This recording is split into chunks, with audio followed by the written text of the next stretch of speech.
हम सभी के जीवन में कभी न कभी यह सवाल जरूर उठता है कि हमारी किस्मत कब बदलेगी।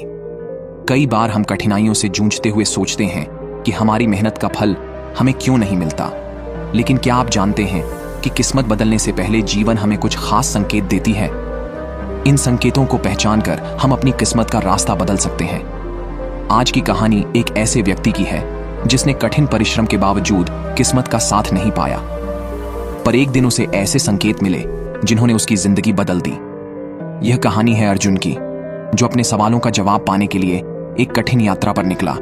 तो दोस्तों, मेरा निवेदन है कि आप ये कहानी को ध्यान से सुनना, क्योंकि आपकी भी किस्मत बदल सकती है। तो चलिए शुरू करते हैं। अर्जुन का बचपन पहाड़ों की गोद में बसे एक छोटे से गांव में बीता, जहां प्रकृति की सुंदरता मनमोहक थी, लेकिन लोगों का जीवन संघर्षों से भरा हुआ था।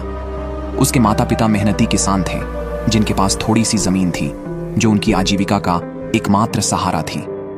अर्जुन अपने पिता के साथ खेतों में काम करता, जहां पिता अपने हाथों से हल चलाते और अर्जुन उनके साथ चलता। अर्जुन के पिता हमेशा कहते, बेटा, मेहनत करना तो हमारी किस्मत में है, लेकिन इसका फल किसी और को मिलता है। शायद भगवान को यही मंजूर है। इन शब्दों को सुनकर अर्जुन का दिल उदास हो जाता। वह अक्सर आसमान की ओर देखकर सोचता, अगर भगवान सचमुच है तो हमारी मेहनत का फल हमें क्यों नहीं मिलता। उसके मन में सवालों की एक गहरी परत जमने लगी थी। गांव के बड़े बुजुर्ग अक्सर कहते, बेटा, किस्मत पर किसी का जोर नहीं चलता, जो लिखा है वही होकर रहेगा। लेकिन अर्जुन का मन इन बातों को मानने को तैयार नहीं था। अर्जुन की जिज्ञासा बढ़ती जा रही थी। उसे यह बात समझ नहीं आती कि मेहनत करने के बाद भी किस्मत उसका साथ क्यों नहीं देती। खेतों में काम करना उसके जीवन का हिस्सा बन चुका था, और वह हर कठिनाई को अपने छोटे छोटे हाथों से संभालने की कोशिश करता। बारिश में जब खेत पानी से भर जाते तो वह नंगे पांव खेत में उतरकर फसलों को बचाने की कोशिश करता। कभी कभी पानी इतना तेज होता कि वह खुद कीचड़ में धंस जाता, फिर भी वह हार नहीं मानता। जब तपती धूप में जमीन जलती थी तो वह सुबह से लेकर शाम तक खेतों में काम करता। उसके पैर जलने लगते, पर वह रुका नहीं। हर बार उसे उम्मीद होती कि उसकी मेहनत रंग लाएगी, लेकिन प्रकृति हर बार उसके खिलाफ खड़ी हो जाती। या तो बारिश इतनी अधिक होती कि फसलें बर्बाद हो जाती, या फिर समय पर बारिश न होने के कारण खेत सूख जाते। हर असफलता अर्जुन के मन में गहरे सवाल छोड़ जाती। उसने देखा कि जब भी उसकी फसलें तैयार होती, कुछ न कुछ ऐसा हो जाता जो उसके सपनों को तोड़ देता। एक बार फसल तैयार होने के बाद बाजार ले जाते समय बारिश में सड़ गई। दूसरी बार साहूकार ने इतनी कम कीमत लगाई कि उससे कर्ज भी नहीं उतर सका। अर्जुन की मां अक्सर कहती, बेटा, भगवान तुम्हारी मेहनत देख रहे हैं, एक दिन वह जरूर मेहरबान होंगे। लेकिन यह दिन कब आएगा, यह किसी को नहीं पता था। साहूकार हर बार उनके घर आता और कहता, अगर इस बार कर्ज नहीं चुकाया तो तुम्हारी जमीन नीलाम हो जाएगी।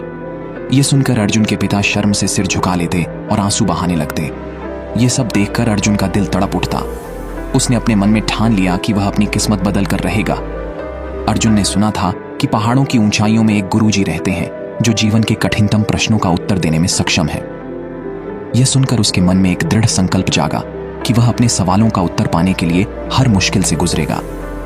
उसने बिना किसी तैयारी के अपनी यात्रा शुरू कर दी। पहले ही चरण में उसे घने और भयावह जंगल से होकर गुजरना पड़ा। जंगल में पेड़ों की शाखाएं एक दूसरे से उलझी हुई थीं, जिससे वहां से गुजरना लगभग नामुमकिन लगता था। हर तरफ डरावनी आवाजें गूंज रही थीं। कभी झाड़ियों में सरसराहट होती तो कभी पक्षियों का तेज शोर सुनाई देता।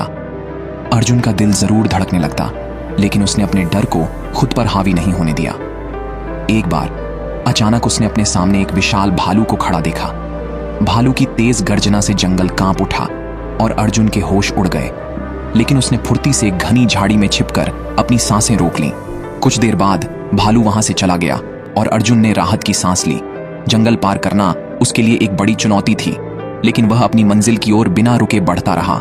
जंगल पार करने के बाद अर्जुन के सामने एक और चुनौती आई। उसे एक तेज बहाव वाली नदी का सामना करना पड़ा। नदी का पानी इतनी तेजी से बह रहा था कि उसे पार करना किसी असंभव कार्य से कम नहीं लग रहा था। अर्जुन ने चारों तरफ नजर दौड़ाई, लेकिन उसे कोई पुल या नाव नहीं दिखी। उसके पास अब एक ही रास्ता था, खुद नदी पार करना। उसने किनारे पर पड़े बड़े बड़े पत्थरों का सहारा लिया और अपने पांवों को संभालते हुए नदी में उतर गया। पत्थरों पर पैर रखते हुए उसका संतुलन बार बार बिगड़ रहा था। पानी की ठंडक उसकी हड्डियों तक चुभ रही थी, लेकिन अर्जुन ने अपने लक्ष्य को याद रखते हुए हिम्मत नहीं हारी। अंततः उसने नदी पार कर ली, लेकिन उसके कपड़े पूरी तरह से भीग गए थे। ठंड से कांपते हुए भी वह रुकने को तैयार नहीं था। अर्जुन ने अपने भीतर उठते सवालों और अपने लक्ष्य की ऊर्जा को खुद को आगे बढ़ाने के लिए प्रेरणा बनाया। हर कठिनाई के साथ उसका आत्मविश्वास और दृढ़ता बढ़ती जा रही थी। तीसरे दिन अर्जुन का सामना भूख और थकान की कठिन चुनौती से हुआ। जंगल के सफर में उसे खाने के लिए कुछ भी नहीं मिल पाया था। उसके पैर थकावट से लड़खड़ा रहे थे और उसके पेट में दर्द हो रहा था। चलते चलते अचानक उसने रास्ते में एक बूढ़े व्यक्ति को देखा। बूढ़ा व्यक्ति कमजोर लेकिन शांत दिख रहा था। उसके पास सिर्फ एक रोटी थी, जिसे उसने अर्जुन को सौंपते हुए कहा, बेटा, यह रोटी खाओ और अपनी यात्रा जारी रखो। भगवान तुम्हारे साथ है। अगर तुम्हारे दिल में सच्ची आस्था है तो कोई भी ताकत तुम्हें तुम्हारी मंजिल तक पहुंचने से नहीं रोक सकती।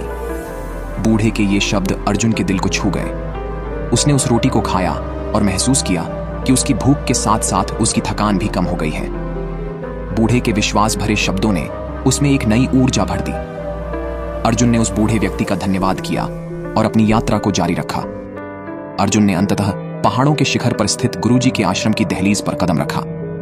आश्रम का वातावरण स्वर्गिक शांति से भरपूर था। चारों ओर हरियाली और पेड़ों की छांव थी।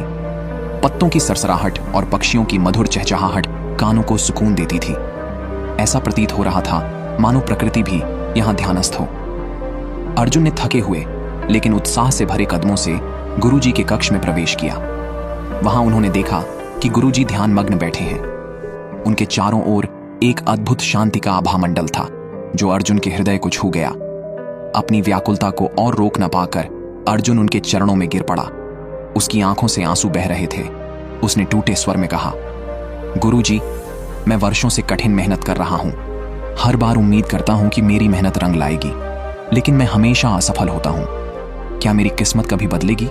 अगर बदलेगी तो कैसे? गुरुजी ने धीरे से अपनी आंखें खोलीं। उनकी आंखों की गहराई और उनके चेहरे की दिव्यता ने अर्जुन को भीतर तक शांत कर दिया। उनकी हल्की मुस्कान मानो अर्जुन की सभी शंकाओं को शांत करने का वादा कर रही थी।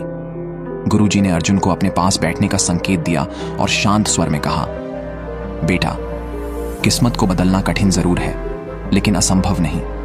यह प्रकृति हमें जीवन के हर पड़ाव पर संकेत देती है, लेकिन ज्यादातर लोग उन संकेतों को समझने में असफल रहते हैं। जीवन में आने वाली कठिनाइयां सिर्फ रुकावटें नहीं, बल्कि तुम्हारे भविष्य को संवारने के लिए दिए गए सबक हैं। मैं तुम्हें एक कहानी सुनाऊंगा जो तुम्हें यह समझने में मदद करेगी कि कैसे एक व्यक्ति ने अपने जीवन के संकेतों को पहचाना और अपनी किस्मत बदली। ध्यान से सुनो। गुरुजी ने अपनी कहानी शुरू की। उन्होंने अर्जुन को राजा विक्रम की कहानी सुनानी शुरू की, जो अपने राज्य में व्याप्त कठिनाइयों से परेशान था। गुरुजी ने विस्तार से बताया कि राजा विक्रम ने कितनी मेहनत की, लेकिन उसे भी अर्जुन की तरह बार बार असफलताओं का सामना करना पड़ा। राजा ने अर्जुन ने जिज्ञासा से पूछा, गुरुजी, किस्मत बदलने से पहले कौन से संकेत मिलते हैं? मुझे भी समझाइए ताकि मैं अपनी गलतियों को पहचान सकूं। गुरुजी ने मुस्कुराते हुए कहा, बेटा, किस्मत बदलने से पहले जीवन हमें कई संकेत देता है, जैसे चुनौतियों का आना। ये संकेत होते हैं कि आपकी सोच या प्रयासों में बदलाव की जरूरत है। अंदर की बेचैनी, जब मन बार बार किसी चीज को लेकर असंतुष्ट होता है तो यह संकेत है कि आप अपने सही रास्ते पर नहीं हैं। नए अवसरों का आना, जीवन कई बार रास्ता बदलने के मौके देता है, लेकिन अक्सर हम उन्हें अनदेखा कर देते हैं। राजा विक्रम ने इन संकेतों को समझा और अपनी सोच में बदलाव किया। उसने अपनी गलतियों से सीखा, सही दिशा में प्रयास किए और धीरे धीरे उसकी किस्मत बदल गई। गुरुजी की बात सुनकर अर्जुन मंत्रमुग्ध हो गया। उसने महसूस किया कि मेहनत का सही फल तब मिलता है जब इंसान असफलताओं से सबक लेता है और संकेतों को समझकर सही दिशा में प्रयास करता है। उसने ठान लिया कि अब वह अपनी किस्मत बदलने के संकेतों को पहचानने की पूरी कोशिश करेगा। गुरुजी की बातें अर्जुन के दिल में गहराई तक उतर गईं। उसने समझ लिया कि मेहनत का फल तभी मिलता है जब इंसान सही दिशा में प्रयास करे और जीवन के संकेतों को पहचान कर आगे बढ़े। उसने गुरुजी के चरण स्पर्श किए और कहा, गुरुजी, आपने मेरी सोच बदल दी। अब मैं अपनी असफलताओं से डरूंगा नहीं, बल्कि उनसे सीखकर अपनी किस्मत खुद लिखने की कोशिश करूंगा। अगर आप भी अपनी किस्मत बदलना चाहते हैं तो जीवन के संकेतों को पहचानें, अपनी असफलताओं से सीखें और सही दिशा में पूरे मन से प्रयास करें। याद रखें, आपकी मेहनत और दृढ़ संकल्प ही आपकी किस्मत को बदल सकते हैं। अगर आपको यह कहानी प्रेरणादायक लगी हो तो इसे अपने दोस्तों के साथ जरूर साझा करें।